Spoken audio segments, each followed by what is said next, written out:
au 19e est une présentation de vos concessionnaires BMW du Québec. BMW, le plaisir de conduire. En collaboration avec Via Rail Canada, la façon humaine de voyager, et Desjardins, fier présentateur du championnat de Montréal.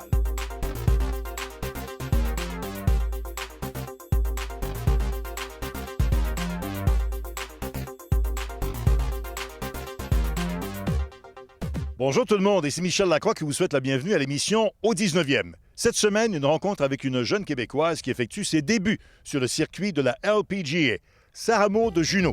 Quels sont ses objectifs en tant que recrue? Questions et réactions avec des joueurs vedettes du circuit PGA Tour, Zach Johnson, Hunter Mahan et Matt Kuchar. Nous vous racontons également les 25 ans d'histoire du Versant, un site unique au Canada. Sans compter, bien sûr, nos chroniques hebdomadaires, les parcours du Québec, la leçon du pro et la petite histoire du golf. Sarah Maud, d'abord, félicitations. Merci. Finalement, on a atteint la LPGA. Oui. Comment tu réagis à ce succès? Ça m'a pris une couple de semaines à vraiment réaliser ce que j'avais fait. Puis, mais là, je dirais que j'ai vraiment hâte à la saison qui va commencer puis à jouer avec les meilleurs. Évidemment, le circuit Symetra, c'est un circuit école. Oui. Ta dernière saison, il a fallu que tu finisses fort aussi ta dernière saison. Oui, j'ai vraiment... surtout les 3-4 derniers tournois, là, j'étais souvent dans le top 15, mais c'était vraiment le top 10 qui allait gagner sa carte. Donc, des 2 derniers tournois, là, j'ai fini 3e et 4e respectivement. Fait que ça a vraiment aidé ma cause à finir 10e puis à gagner ma carte. Puis cette année, en 2013, combien de tournois comptes-tu jouer? Au moins une vingtaine, j'espère. C'est sûr que la LPGA aussi, il y en a d'autres des fois à côté, mais le plus, le meilleur. À quoi tu dois t'adapter le plus quand tu arrives sur les circuits professionnels? Je dirais que quand tu es rendu professionnel, c'est vraiment de s'adapter à la routine, s'adapter au voyagement, s'adapter à vraiment tout ce qui vient avec la vie professionnelle. Parce qu'on n'arrive pas là le jeudi matin puis on part. On arrive là le lundi, puis c'est ronde de pratique, c'est de parler aux gens. Fait que c'est ça que je dirais qui est un petit peu plus difficile à s'ajuster au début. Puis aussi, il y a le fait que du côté financier, bien, il faut trouver une façon de pouvoir financer tous ces tournois-là. Oui, c'est sûr. Quand j'étais sur le Symetra, c'était un petit peu moins cher, ça c'est sûr. Fait que j'étais capable de survivre un peu avec de l'aide que j'avais un peu de la maison, de mes parents, des amis, de la famille, tout ça. Mais maintenant, sur la LPGA, là, ça va être un petit peu plus cher. Puis là, malheureusement, en ce moment, les sponsors, c'est moins un petit peu, mais j'espère que ça va venir. Ça va venir. Je reste positive. Pour la première saison au sein de la LPGA, quelles sont tes ambitions? Quel est ton but? C'est toujours la grosse question, hein? Je dirais que garder ma carte, ce serait vraiment quelque chose de pouvoir bien jouer pour garder ma carte. Après ça, c'est vraiment moi, je m'améliore, j'essaie de m'améliorer à chaque année, une petite amélioration. Puis si je continue à m'améliorer, il n'y a pas de raison pourquoi je ne jouerais pas bien. Fait que c'est vraiment ça, c'est de continuer à m'améliorer. Puis la première année, ça va être vraiment beaucoup d'adaptation, de trouver ma routine un peu dans tout ça. Fait que une fois que ça va être trouvé, ben je pense que ça devrait bien aller. Puis ça pourrait être aussi une belle inspiration pour d'autres jeunes filles du Québec. Bien, j'espère. Le golf, c'est un beau sport. Puis ça mérite à être découvert. Donc si ça peut aider, tant mieux. Puis c'est une bonne chose. Merci beaucoup, Sarah Maud. Merci. Bon succès pour 2013. Merci. Rory McIlroy s'est véritablement imposé comme étant le successeur de Tiger Woods. Notre question piège porte sur McIlroy cette semaine. Après sa déconvenue lors du tournoi des maîtres, il est revenu en force pour remporter l'Omnium des États-Unis en 2011. Voici notre question. Combien de fois Rory McIlroy a-t-il remporté la victoire l'année dernière, en 2012, sur le circuit PGA Tour? Voici les choix de réponse. A. 3 fois. B. 4 fois. C. 5 fois. La réponse au retour de la pause.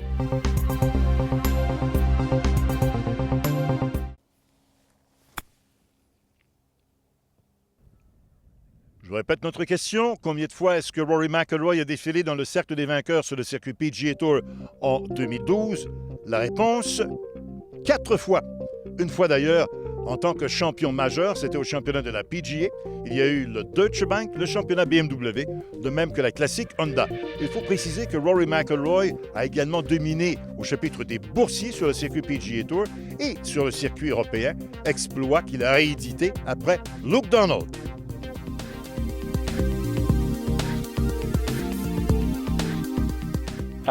Style of play, no. You might change your schedule or planning going into that event or maybe that week. You'll probably play the course a few more times than a normal event because it's probably a new golf course. But you definitely have to adjust your game to the course and fit the needs of what the course is giving you. But I don't think I'm going to adjust how I play too much. Just I'm going to play what the course is going to give me.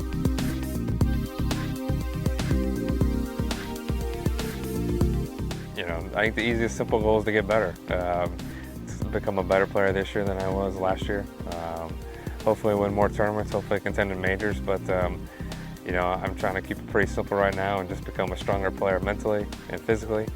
And if I do that, I know I'll be able to accomplish my goals for this year.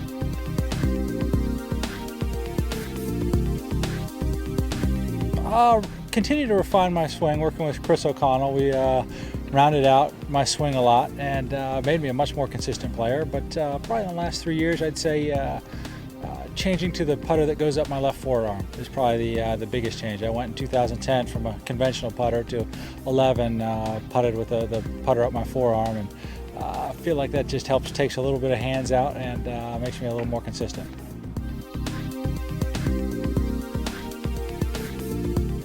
No, I think I'm blessed with a good mental makeup for the game of golf. There are some things I have to work on with the mental game. There are some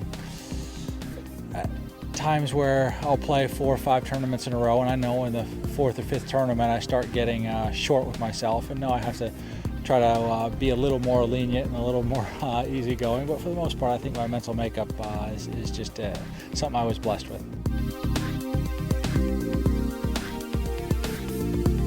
I think we've had that all along. I don't think it's just been as of late. So, we've had guys that kind of play methodical, strategic, boring golf, and then guys that overpower, and both can win. It just depends on the golf course, depends on the week. The most important thing certainly is the putter, and I don't think that'll ever change.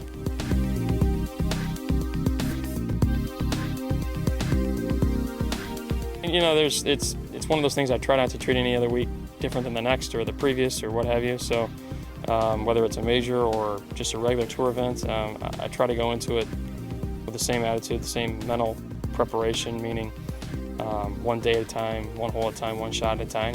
It's almost like a circle. Every shot's a circle, and you kind of go through it. You make your decision, you go through your process, your routine, your execution, you hit it, you react, you relax, and you do it again. Cette chronique équipement est une présentation de Golf Town. Lancez votre meilleure saison à vie. Pierre, quand vient le temps de choisir un bois d'allée, c'est important de savoir qu'est-ce qu'on en fait comme utilisation sur le parcours. Est-ce que c'est pour attaquer les verts, se placer dans l'allée ou pour les coups de départ? Parce que bien souvent, pour maximiser son utilisation, on va rechercher des caractéristiques qui sont différentes.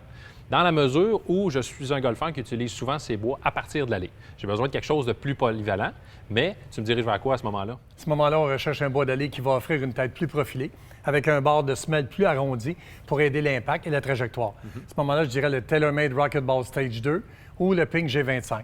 Si on peut retrouver un système de rail, à ce moment-là, j'irais pour le contact avec le gazon avec le Callaway XL. À l'inverse, si je suis un golfeur qui utilise ces bois d'allée à partir des terres de départ, tu me diriges vers quoi? Là, un bois d'allée qui a une face plus haute et qui, pour certains, a un centre de gravité plus proche de la face, qui fait que ça va baisser la trajectoire de la balle, limiter l'effet rétro. Le Titleist 913 FD, comparativement à la version F, est un excellent exemple. On pourrait aussi rajouter le Nike Covert. Ce qu'on vient de dire, c'est pas une science exacte pour tout le monde. Notre raison de plus qu'il faut essayer avant d'acheter. Puis si vous avez la chance d'essayer sur du gazon naturel, placez votre balle différemment dans le gazon de façon à reproduire les différentes situations de jeu. Puis un dernier conseil, je crois que tu vas être d'accord avec moi, Pierre, souvent, les gens vont choisir un bois d'allée qui leur permet d'aller chercher un maximum de distance, voire très près de leur bois de départ. Ça crée un énorme trou dans leur sac en termes de distance avec le bâton précédent. C'est à votre avantage de dénicher l'outil qui va vous permettre de franchir 15 à 20 verges de plus que votre fer précédent, que votre dernier fer ou votre hybride, de façon à couvrir un large éventail. Surtout qu'aujourd'hui, avec les bois d'allée qui sont ajustables. C'est à vous d'en profiter. Merci, Pierre. Bienvenue. À la semaine prochaine, tout le monde.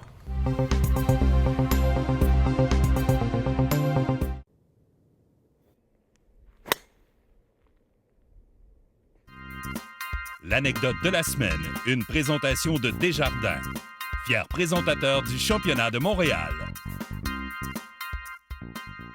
Au 18e et au 19e siècle, les verts et les tertres de départ n'étaient pas des espaces différents du reste du parcours, jusqu'en 1875 où on a alors officiellement désigné des endroits bien spécifiques pour les tertres de départ. Mais qu'en est-il des verts, les fameux greens? La première référence au terme vert remonte à 1812, mais il a été reconnu officiellement dans les règles à Aberdeen en 1815, alors qu'on désignait un espace dégagé de 15 verges autour du trou. En 1829, à St. Andrews, on a augmenté la surface à 20 verges du trou. En 1842, il fut spécifié que si on jouait une balle d'un endroit illégal ou accidenté, même à moins de 20 verges du trou, que cela n'était pas considéré comme un coup roulé. En 1882, on a noté que le vert comprenait l'espace de 20 verges autour de la coupe, exception faite des obstacles. Et cette règle, croyez-le ou non, a été en vigueur jusqu'en 1952. L'utilisation des fanions remonte au premier temps du golf, mais la règle exigeant qu'on retire le fanion sur un coup dans la zone de moins de 20 verges remonte à 1882. En fait, ce n'est qu'en 1968 qu'on a modifié les règlements en faisant abstraction de cette limite de 20 verges et qu'on a établi les normes actuelles. Dans leur sagesse, les gardiens du golf ont préservé ce petit espace qui fait que la précision est tout aussi importante que la puissance.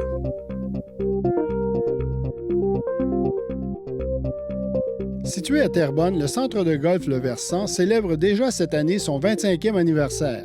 Nadia Dimena nous raconte comment son père, Pascal Dimena, en est venu à fonder ce qui est convenu d'appeler aujourd'hui le plus grand centre de golf de l'Est canadien. Alors, mon père a commencé à jouer au golf en 1984 et lorsqu'il a commencé à jouer au golf, il téléphonait à plusieurs endroits pour avoir des départs et il n'arrivait jamais à avoir des départs à des heures convenables parce que le golf était très, très populaire à ce moment-là. Donc, il a vu une belle opportunité d'affaires dans cette industrie et c'est là qu'il a commencé à faire des démarches pour faire l'achat de terre pour la construction de l'éventuel club de golf Le Versant. Donc, un dimanche après-midi, en voiture avec ma mère, il circulait sur la côte Terrebonne ici. Il y avait une petite pancarte à vendre. Donc, ma mère a dit on va prendre le numéro de téléphone. Et mon père, ne voulant pas arrêter, il dit non. L'homme qui était là vendait des cordes de bois. Ma mère a insisté. Ils ont rebroussé chemin et noté le numéro de téléphone. Et effectivement, c'était des terres agricoles qui étaient abandonnées, qui étaient à vendre. Et c'est là qu'a débuté le Versant. Officiel bien connu de la scène du golf au Québec, Michel Bolduc nous raconte une anecdote qui fait partie de ses meilleurs souvenirs. En 1999, on voulait célébrer le passage du 20e siècle au 21e siècle. Ça fait le 31 décembre 1999. On a demandé de déblayer le verre du 10e trou du parcours des moulins. On voulait avoir la dernière balle qui a été frappée au Québec au 20e siècle, c'était ici, et on voulait répéter l'exploit pour 2000, et la première balle qui a été frappée au 21e siècle au Québec, ça a été ici. Claude Tremblay est le nouveau professionnel du centre de golf Le Versant. Il ne cache pas son enthousiasme vis-à-vis des célébrations qui marqueront la présente année. C'est sûr que 25 ans, ça se fête. On va avoir deux événements qui vont être assez spéciaux. Le premier événement, ça va se dérouler le 18 mai. Ça va être un tournoi retrouvailles avec les anciens membres, tous ceux qui ont les membres présentement, bien sûr, et tous les anciens membres. On est en train de communiquer avec eux. Alors, si jamais il y a des anciens membres qui voudraient communiquer avec nous, juste nous appeler au club de golf. Et on va fêter en grand au mois d'août. Éventuellement, ça va être vraiment une grosse fête où on va vraiment célébrer le 25e anniversaire du Versant. Ces célébrations représentent beaucoup pour la famille Dimena. Oh, c'est une grande fierté. L'équipe, tous les gens qui travaillent au club de golf Le Versant, pour nous, c'est une très grande fierté. Mon père est très fier de ça. On est quand même un moteur économique important dans la région. On embauche plus de 200 personnes dans une saison. Donc, c'est une très grande fierté pour nous. Daniel Casa pour au 19e.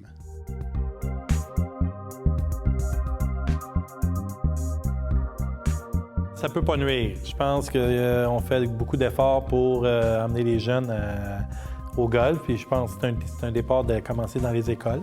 C'est sûr que ça prend des golfeurs professionnels ou des enseignants adéquats pour leur montrer la base et de continuer sur les terrains de golf durant les saisons estivales, tout ça.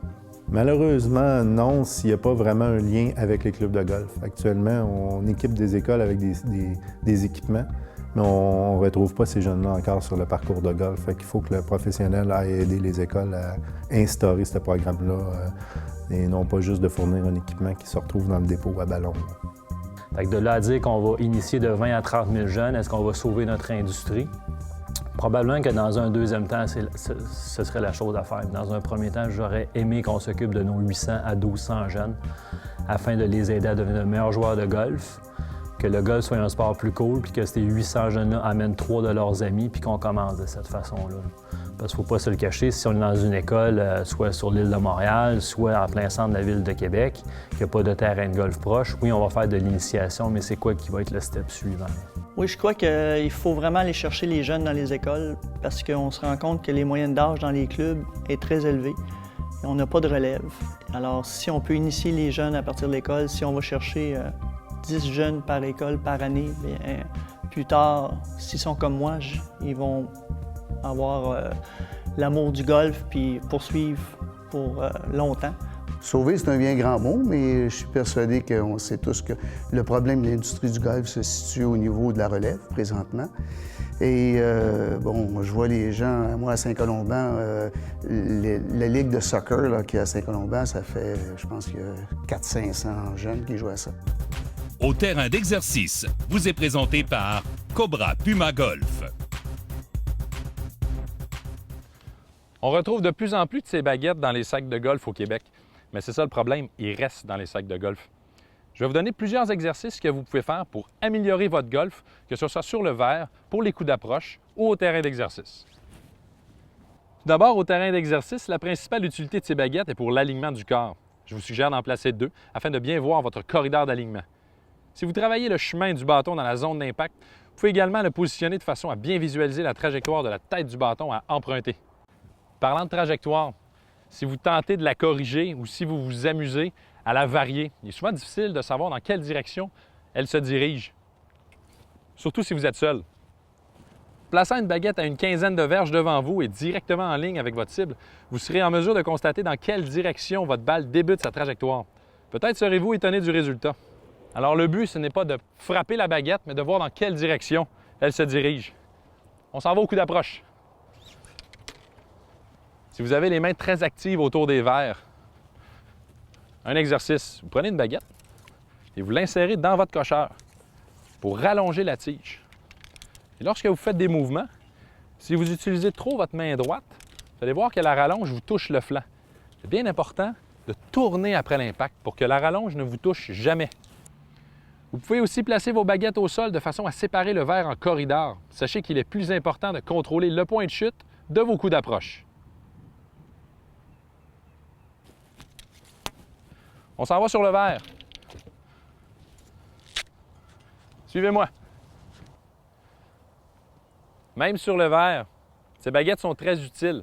Comme les coups d'approche, vous pouvez exercer votre contrôle de distance ou techniquement simplement placer la baguette sous les bras et effectuer des coups roulés pour bien sentir le pendule et avoir les mains inactives à l'impact. Bon entraînement!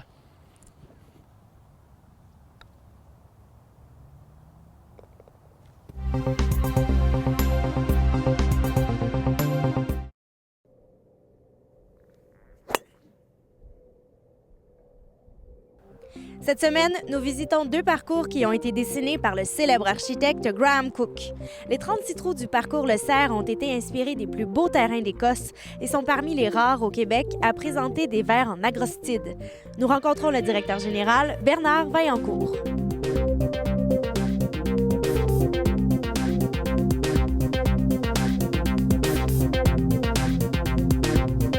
Le Parcours du Cerf a 20 ans. Alors, à ce moment-là, c'est les élus municipaux de l'époque qui ont eu comme vision de développer un secteur qui ne l'était pas et en développement résidentiel de prestige autour d'un golf. Nous, c'est sûr que le citoyen de Longueuil a le droit à une tarification préférentielle et il a le droit aussi à une priorité de réservation. Alors donc, il faut comprendre qu'il a été mis en place par la municipalité. Ça vient entre autres demander de la taxation qui avait été faite au niveau des gens de Longueuil, bien sûr. Alors, c'est ce qui fait en sorte que tarification préférentielle et priorité de réservation de 24 heures. Le parcours FAN, à ce moment-là, plutôt ouvert, un peu plus court, avec des verres assez intéressants. Je dirais que le FAN est un peu plus un target golf. Là. On va aller vers la précision, contrairement au brocard, plus classique, des plans d'eau. Graham Cook avait prévu aussi des monticules ici et là. On sait qu'il aime donner un certain relief au parcours. Alors à ce moment-là, donc, lui est un peu plus long. Mais dans les deux cas, le plus long des terrains ne va pas à 6600 verges. Alors, ça permet aux gens vraiment de s'y retrouver puis d'avoir deux beaux défis de golf là, facilement accessibles. On a 90 espaces de frappe. Une vingtaine sont protégés et chauffés. Les 70 autres, à ce moment-là, on alterne entre 45 espaces vraiment avec tapis artificiel, mais 25 beaux espaces à ce moment-là en gazonné. On a une belle terrasse, on a un pavillon qui offre une excellente qualité de nourriture. Le service est extrêmement chaleureux. On ouvre tôt en saison, 15 avril, habituellement, on est ouvert. On se rend habituellement jusqu'au début novembre. La tarification est extrêmement raisonnable compte tenu de ce qu'on offre. Alors, à ce moment-là, je pense que le golfeur peut y trouver son compte aisément pour justifier à un moment donné sa présence au Parcours du Cerf. Et surtout, on prend soin de nos gens. Le Parcours du Cerf est un vrai havre de verdure en plein cœur d'un projet résidentiel. Et parce qu'il est situé à Longueuil, il est aussi facile d'accès pour les gens de la Rive-Sud que pour ceux qui habitent à Montréal. Marie-Christine Baudry, au 19e. La semaine prochaine, une autre Québécoise qui évolue sur le circuit de la LPGA, Maude Aimée Leblanc. Elle y était l'année dernière. Voyons quels sont ses objectifs pour la saison 2013. La longueur de mes coups de frappe, c'est une chose qui m'a donné beaucoup de confiance. Et du côté de nos célébrités, une rencontre avec Ron Fournier, un personnage tout à fait particulier qui va partager sa passion du golf avec nous.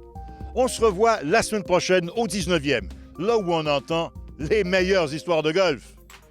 Au 19e, vous a été présenté par vos concessionnaires BMW du Québec. BMW, le plaisir de conduire, en collaboration avec Via Rail Canada, la façon humaine de voyager, et Desjardins, fier présentateur du Championnat de Montréal.